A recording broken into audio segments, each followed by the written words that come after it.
başlayabiliriz aslında. Şu ana kadar savcılıklar tarafından failleri tespit edilmiş insanlar hakkında bir an önce yargılamaya başlanması gerektiğini düşünüyoruz.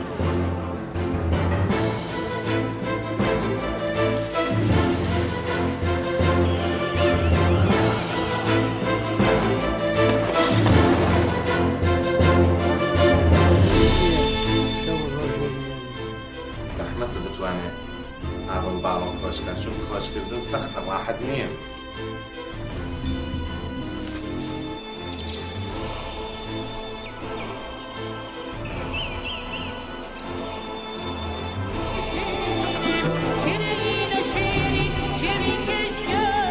یک شب هاشم ربیعی با